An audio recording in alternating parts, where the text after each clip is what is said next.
नमस्कार किसान भाइयों, smart farmer of agriculture YouTube channel पर आप सभी का स्वागत है। किसान भाइयों, आज की इस वीडियो में हम बात करेंगे कि चिरायता की खेती कैसे की जाती है, चिरायता क्या होता है, इसकी क्या क्या कार्यविधि होती है, इसकी जानकारी संपूर्ण आपको इस वीडियो में प्राप्त होगी।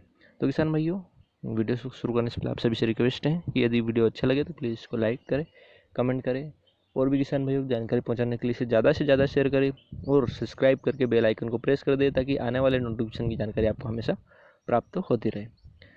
तो किसान भाइयों, हम शुरू करते हैं कि चिरायता। सबसे पहले हम जान लेते हैं चिरायता क्या होता है।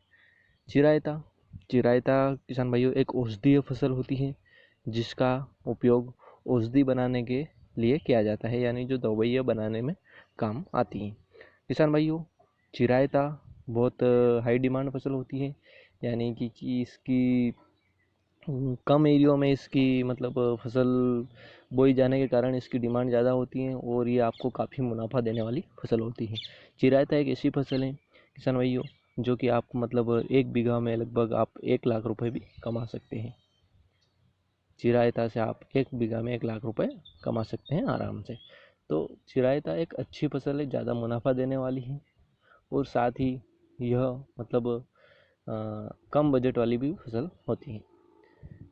किसान भाइयों, चिरायता जैसे कि इसकी जो इसकी बिक्री होती है वो 2 प्रकार से होती है। जैसे कि आप इसके जो बगदा निकलता है, जैसे कि हम कोई भी फसल निकालते हैं तो उसका जो बगदा निकलता है वो उसकी बिक्री होती है और जो इसका बीज रहता है उसकी भी बिक्री होती है। तो किसान भाइयों, जो इसका बगदा रहता है उसका भाव क्या रहता है कि जैसे डिमांड के ऊपर डिपेंड करता है। जैसे कि कभी कभी इसका भाव 1500 से 3000 के बीच में होता है, 3000 रुपये क्विंटल के बीच में होता है और कभी कभी इसका भाव 3000 से 5000 के बीच, 3 से 5000 बीच पर क्विंटल के बीच भी होता है। तो किसान भाइयों, ये है चिरायता के बगदे की बात। अब हम इसके बीज की बात करते हैं। बीज भी डिमांड के ऊपर डिपेंड करता है। यदि आप चिरायता की फसल ज़्यादा लगा रहे हैं किसान भाइयों तो इसके बीज की डिमांड बढ़ जाती है। जैसे कि बीज कम डिमांड में 300 से 500 रुपये किलो के बीच में बिकता है और यदि इसकी डिमांड ज़्यादा है तो इसका बीज 600 से 1000 रुपये के बीच में भी हो सकता है। और किसान भाइयों, जैसे कि इसका बीज आप मार्केट में बेच सकते हैं और यदि आप मार्केट में ना बेचें तो अगले सीज़न में आप किसान भाइयों को भी बेच सकते हैं जो कि चिरायता की फसल लगाना चाहते हैं, उनको भी आप बीज बेच सकते हैं। तो आपके ऊपर डिपेंड है कि आपको बीज कैसे बेचना है। तो किसान भाइयों, अब हम बात कर लेते हैं कि चिरायता की फसल कैसे लगाएं। किसान भाइयों, जैसे ही रबी की फसल पक के तैयार हो जाती है, हम माल निकाल के अपने फार्म हाउस में रख लेते हैं। उसके बाद किसान भाइयों, हम कई करके खेत को छोड़ देते हैं तपने के लिए। उसके बाद किसान भाइयों, जब बरसात का सीज़न आता है, बरसात में हम क्या करते हैं, बरसात आने से पहले हम उसको दौड़ते हैं, यानी डबल हंकाई करते हैं ताकि खेत एक जैसा हो जाए, ताकि हमें बोने में परेशानी ना हो। इसी प्रकार किसान भाइयों, यहाँ तक की प्रोसेस गारमेंट की भी रहती है। उसके बाद किसान भाइयों क्या रहता है कि जब खेत की डबल हंकाई करने के बाद अपन उसको, जैसे बरसात आने वाली है कि बरसात आज से 15-10 दिन बाद बरसात यानी बारिश बोवनी होने वाली है, तो उसके पहले आप खेत को हेर के उसमें क्यारे बना लीजिए अच्छे से। बोवनी के 10 दिन पहले अच्छे से क्यारे बना लीजिए और ओपार निकाल के कंप्लीट कर दीजिए, ताकि कभी कभी ज़रूरत पड़ने पर उसको पिलाना भी पड़ता है, इसलिए। तो किसान भाई, उसके बाद आपको क्या करना है कि आपको बोवनी का अंदाज़ देखना है। जैसे कि आज से 5-1 दिन बाद बोवनी होने वाली है, लगभग 5-10 दिन बाद। तो आप क्या करना कि जो क्यारे बनाए हैं आपने, उसमें जो चिरायता का बीज होता है, इसका जो बीज रहता है वो माइक्रो साइज़ का, यानी बहुत स्मॉल साइज़ का बीज होता है। तो आप उसको लेके फूंकना है आपको। और फूंकना कैसे है, आपको 5 किलोग्राम प्रति बीघा के हिसाब से क्वांटिटी आपको रखना है, यानी 5 किलोग्राम 1 बीघा में फूंकना है आपको उसका बीज। तो किसान भाइयों, अब जैसे ही आप बीज फूंक देते हैं, आपको जितना बोना है, जितने बीघा में बोना है उतने 5 किलोग्राम प्रति बीघा की सब्जी बीज फूंक दीजिए। उसके बाद आपने ओबार सब कंप्लीट कर लिया है।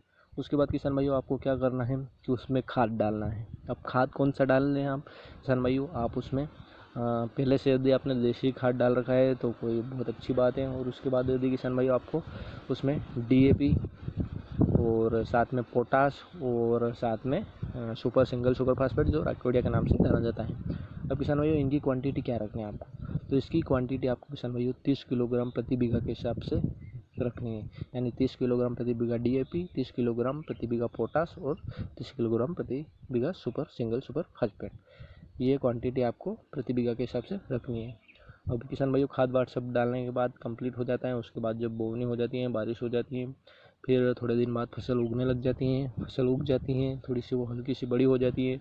उसके साथ में आपको खरपतवार भी उगता है। तो किसान भाई उस खरपतवार को कंट्रोल करना है।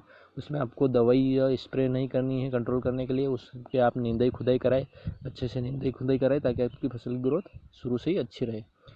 तो किसान भाइयों अच्छे से निंदाई खुदाई करके आप उसको खरपतवार नष्ट कर दिए। उसके बाद आपको क्या करना है कि जब फसल थोड़े दिन और बड़ी होगी, यानी लगभग 1.5 महीने की हो जाएगी, 1.5-2 महीने की, तो उसमें आपको एक ध्यान रखना है कि आपको उसमें जैसे 1.5 महीने की आपकी फसल हो जाए तो आपको उसमें कुछ दवाइयों का स्प्रे करना है, जो मैं आपको बता रहा हूँ। जैसे कि एक जेबरेलिक एसिड, जो कि जड़ और फसल ग्रोथ के लिए महत्वपूर्ण होता है। उसमें एक फंगीसाइड में आप जैसे कि कार्बेंडिजियम या मैनकोजेब ले सकते हैं, या उसके साथ में आप कीटाजिन, PI का कीटाजिन भी ले सकते हैं। और उसके साथ में आपको एक इंसेक्टिसाइड, जो कि रस चूसक कीटों को कंट्रोल करने के लिए होता है, आप उसमें फिप्रोनिल प्लस इमिडाक्लोप्रिड ले सकते हैं, या आप थाइमेथोक्सम ले सकते हैं। और उसके साथ में आपको प्रोफेनोपोस 50% प्लस साइफरमेथ्रिन का कॉम्बिनेशन भी आपको स्प्रे करवाना है। तो किसान भाई उससे क्या होगा कि जो रस चूसक कीट है वो कंट्रोल रहेंगे, उसके साथ में जो फंगस आएगी, बीमारी वगैरह आएगी उसमें वो कंट्रोल रहेगी, और जो फसल की ग्रोथ भी अच्छी रह जाएगी। तो इसको आपको स्प्रे करना है। किसान भाइयों इनकी क्वांटिटी, मतलब इनकी क्या मात्रा रखनी है, आप इसकी जानकारी हमने दवाइयों के ऊपर पूरे वीडियो बना रखे हैं, उसकी पूरी डिटेल समझा रखी है। तो आप हमारे चैनल पे उन वीडियो को देख के समझ सकते हैं। किसान भाइयों अब हम बात करते हैं वो आगे की प्रोसेस की। जैसे ही फसल और बड़ी हो जाती हैं, फिर क्या होती है कि आपको अगर लगे बीच में एक बार और दवाई स्प्रे करने का, तो आप ये दवाई स्प्रे कर सकते हैं। उसके बाद किसान भाइयों फसल और बड़ी हो जाती है। उसमें क्या होता है कि जब आपको फसल में बीज आने लगते हैं, तो किसान भाइयों जब आपकी फसल में फूल आने लगते हैं, फूल आने के बाद उसमें फलियाँ आने लग जाती हैं। जब किसान भाइयों फूल आने के बाद में आप फलियाँ लेने लग जाती हैं, तो उस टाइम पे क्या है किसान भाइयों इल्लियों का भी प्रकोप रहता है। तो किसान भाइयों इल्लियों को कंट्रोल करने के लिए आपको जो प्रोफेनोपोस 50% EC और साथ में उसके कोराजन मिक्स करके आपको स्प्रे करवाना है। उसके साथ में सिलिकॉन बेस्ड चिप को भी मिलाना है। किसान भाइयों यदि आपको और भी थोड़े दिन बाद और मतलब लगे कि नहीं इल्लियों का प्रकोप दोबारा होने लग गया है, तो आप एक बार और स्प्रे करवा दीजिए यही वाली दवाई प्रोफेनोपोस 50% प्लस कोराजन और साथ में सिलिकॉन बेस्ड चिप को मिला के। तो किसान भाइयों उसके बाद क्या है कि जैसे इसके जो कार्मेट के बीज रहते हैं, यानी चिरायता के बीज जो होते हैं, वो 3 स्टेज में आते हैं। 3 स्टेज में मतलब जो फर्स्ट स्टेज के बीज आते हैं वो आप नहीं ले पाएंगे, क्योंकि यदि आपने फर्स्ट स्टेज के बीज लिए हैं तो आपको मुनाफा कम मिलेगा, यानी उनकी क्वांटिटी कम रहेगी। क्योंकि उसमें जब सेकंड स्टेज में जो बीज आते हैं उसमें ज़्यादा बीज आते हैं, और फिर थर्ड स्टेज में बीज आते हैं। तो इस प्रकार 3 स्टेज में बीज आते हैं। तो आपको ना ही फर्स्ट वाले बीज लेने हैं, फर्स्ट स्टेज वाले, और ना ही थर्ड स्टेज वाले, आपको बीच वाले बीज लेने हैं, यानी सेकंड स्टेज में जो बीज आते हैं वो आपको लेने हैं। जैसे ही फर्स्ट स्टेज के बीज पकेंगे, उसके बाद सेकंड स्टेज के बीज आने लग जाएंगे, सेकंड स्टेज की फलियां में बीज आने लग जाएंगे। और जैसे ही सेकंड स्टेज के बीज पकेंगे, उस टाइम पे जो फर्स्ट स्टेज के बीज है वो मतलब लगभग 50% बीज वो झड़ने लग जाएंगे। तो जो आपको सेकंड स्टेज के बीज रहेंगे वो आप अच्छे से पक जाए, उसके बाद आप फसल की कटाई करवा लीजिए, अच्छे से उसे काट लीजिए। काटने के बाद आपको उसको मतलब इकट्ठा करना है तुरंत।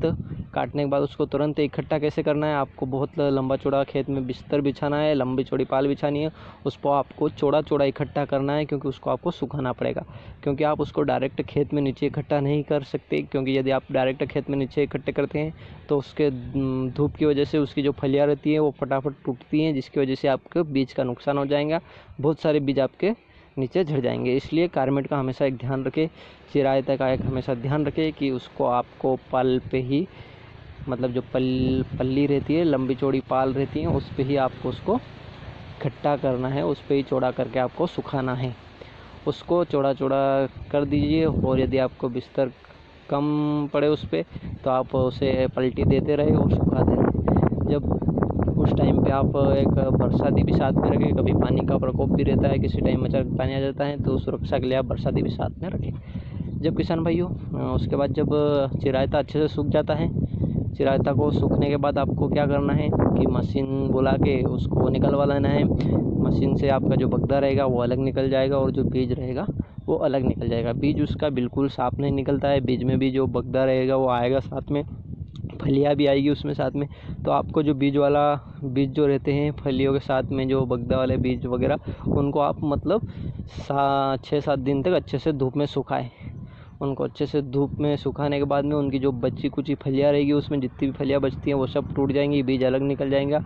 और फिर उसमें बीज की सफाई करके आप बगदा अलग निकाल लीजिए, और बीज को अलग साफ करके आप स्टोर करके रख लीजिए। या फिर यदि आपको मार्केट में बेचना है तो मार्केट में बेच सकते हैं, या फिर आपको अगली सीज़न में किसान भाई को भी बेच सकते हैं। और जो किसान भाई जो बगदा रहेगा उसको आपको क्या करना है कि भाव देख के आपको बेचना है। यदि आपकी इच्छा है कि भाव अच्छा चल रहा है तो आप उसे उसी टाइम तुरंत बेच सकते हैं, या फिर यदि आपको लगे कि नहीं भाव डाउन चल रहा है, भाव बढ़ने की आशा है, तो आप उसको बाद में भी बेच सकते हैं।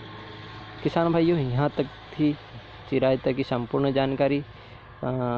यदि आप बीज नहीं करना चाहते हैं तो आप इसको बीच में, जब बीज आने लगे उस टाइम पे, जैसे फलियाँ आने लगती हैं, बीज आने लगते हैं, तो यदि आपको बीज नहीं करना है और अच्छा भाव चल रहा है और आपको बेचना है तो आप डायरेक्ट उससे कटवा के भी बेच सकते हैं बगदे को। तो किसान भाइयों, यह थी चिरायता की खेती की संपूर्ण जानकारी।